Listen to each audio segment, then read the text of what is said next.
Ya, baik. Selamat sore bagi adik-adik yang ada di sini, pemirsa di rumah, di kantor maupun di kafe, teman-teman semua. Selamat sore, Assalamualaikum warahmatullahi wabarakatuh. Oke, akhir-akhir ini sangat viral ya, berita tentang oplosan bahan bakar. Kemudian banyak orang menanyakan, apa sih oplosan itu? Apa bedanya dengan mencampur? Apa bedanya juga dengan blending? Karena biasanya kalau orang membuat bahan bakar itu yang dipakai istilahnya blending. Secara bahasa sebetulnya artinya sama, sama-sama mencampur. Mencampurkan dua zat atau lebih untuk membuat suatu zat lain yang mempunyai spesifikasi tertentu. Oke, mari kita lihat. Next, Mas. Oke, jadi minyak bumi yang mempunyai spesifikasi khusus tentu yang cocok dengan proses yang ada di kilang. Ya, karena kilang itu didesain untuk mengolah minyak bumi dengan spesifikasi tertentu. Dari zaman dulu itu kita sudah menghasilkan minyak bumi.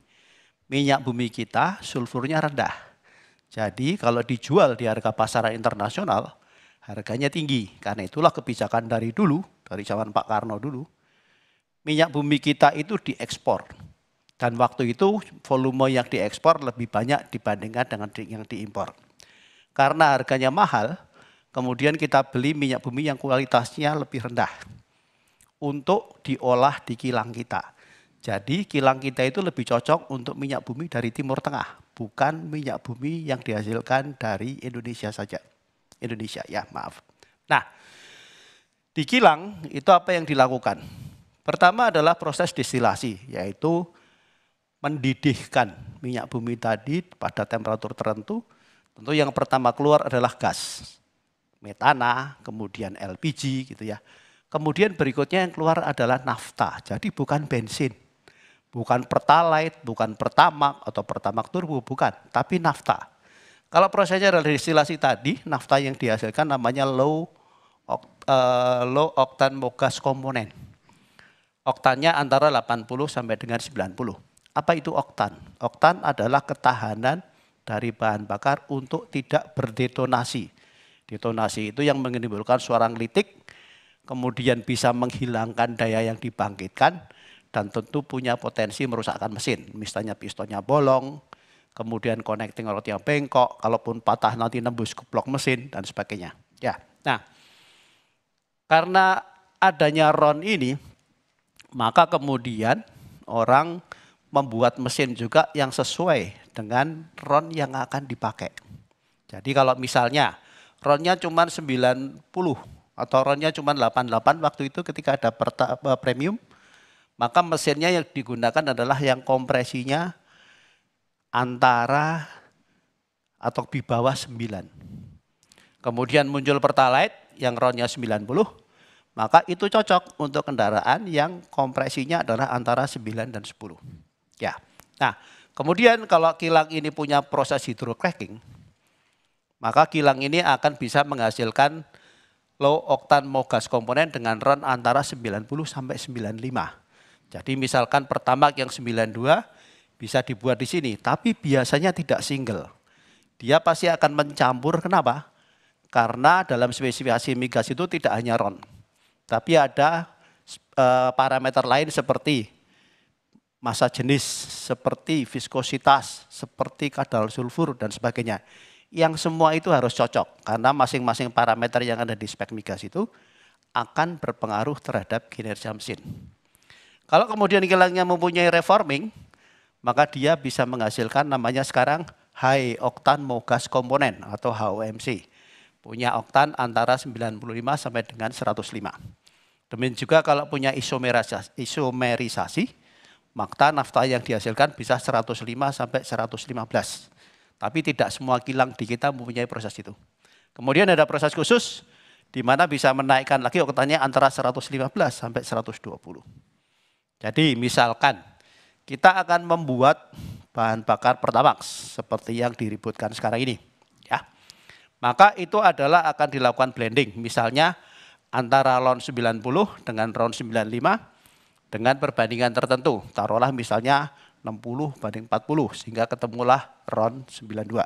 Jadi proses oplos, proses campur, proses bending di kilang itu di seluruh dunia, di semua produsen bahan bakar itu dilakukan. Ya. Nah, kemudian dari kilang dihasilkanlah bahan bakar yang sudah sesuai dengan spesifikasi migas tadi. Kalau itu dari kilang Pertamina Internasional, maka dibeli oleh Patraniaga. Oleh Patraniaga, bahan bakar yang sudah spek tadi, kalau itu adalah RON 90 atau Pertalite akan diberikan warna. Ya. Supaya apa? Supaya konsumen mudah mengontrol bahwa ketika dia membeli, dia mendapatkan bahan bakar sesuai yang dikehendaki. Contoh misalnya, kalau adik-adik di sini membeli Pertamax, yang dispensernya warna biru, tapi yang keluar adalah hijau, apakah kita mau terima? Tentu enggak ya, karena kita merasa, loh ini kok saya dikasihnya Pertalite, yang harusnya warnanya biru, kenapa saya dikasih yang warna hijau? Tentu kita enggak mau. Dengan begitu, konsumen bisa mengontrol bahwa dia bisa mendapatkan bahan bakar sesuai yang diinginkan. Ya, demikian juga untuk mengontrol SPBU. Kalau ada SPBU yang menjual bahan bakar dengan warna hijau tapi keluar dari dispenser warna biru, artinya SPBU ini nakal.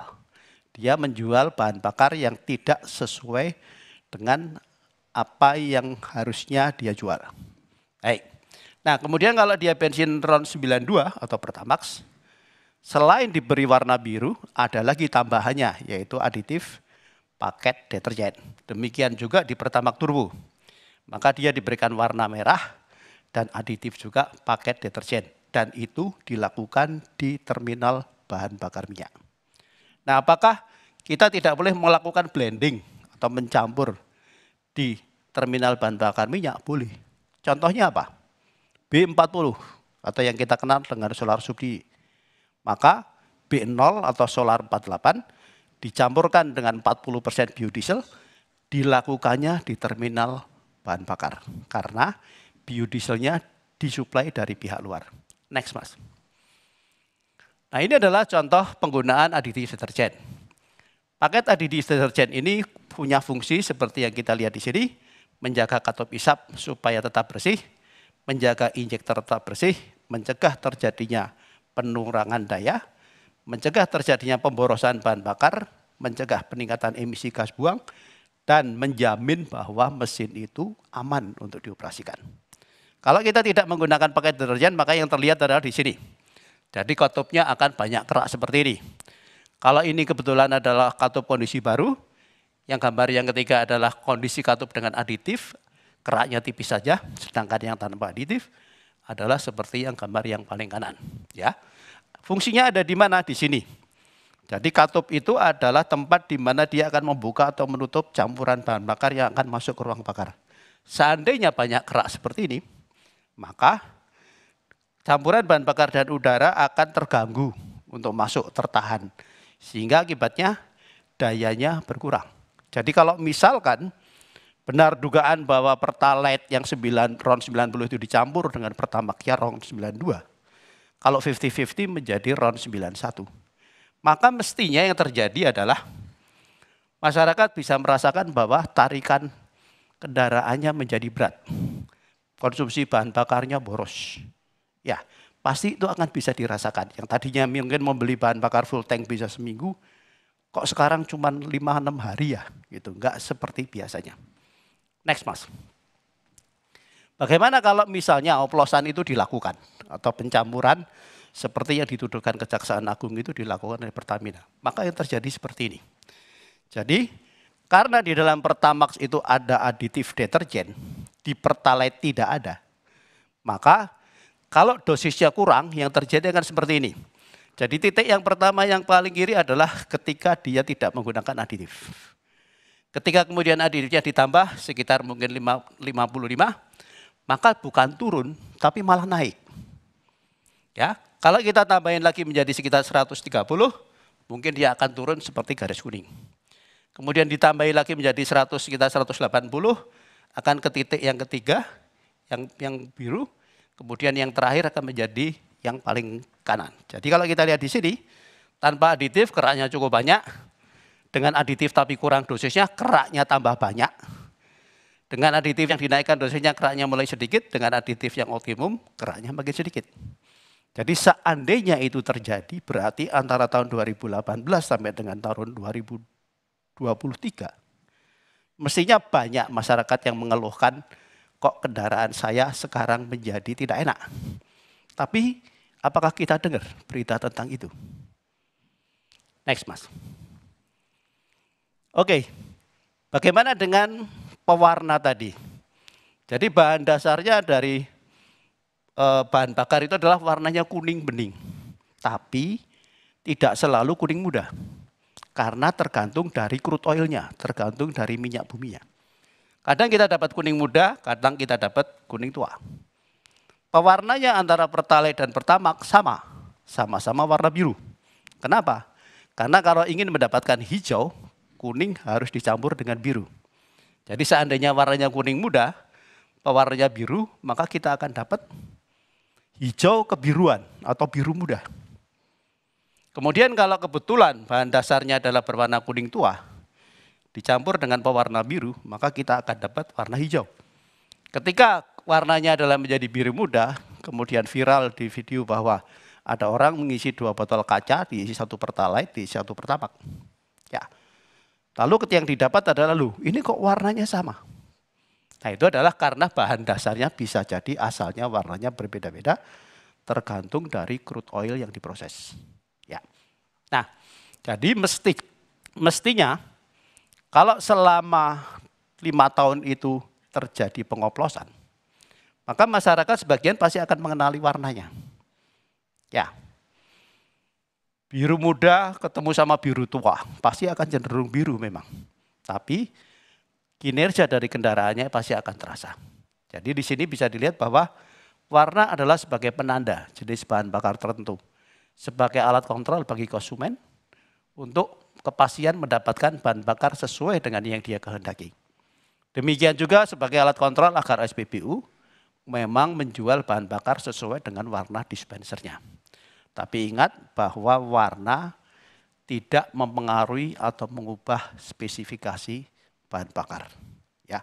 Jadi kalau selama ini diributkan masalah oplos mengoplos, ada yang bilang antara RON 88 dengan RON 92 jadinya RON 90. Terus dijual dengan sebagai Pertamax RON 92. Ada yang mengatakan bahwa RON 90 dioplos dengan RON 92 sehingga menjadi RON 91. Pasti yang terjadi adalah tadi, depositnya akan makin banyak, ya kinerja kendaraannya akan terganggu, sehingga pasti konsumen akan merasakan itu. Dan zaman sekarang, apa-apa itu gampang viral, pasti viral. Ya, contoh misalnya kasus ketika akhir tahun lalu, beberapa kendaraan tiba-tiba mengalami pengurangan daya yang fantastis, sehingga hanya bisa jalan dengan gigi 1 dan pelan. Ya, lalu pasti akan masyarakat akan menuding ini bahan bakarnya ini pasti nggak benar. Padahal sebetulnya yang menyumbat filter itu bukan kotoran bahan bakar.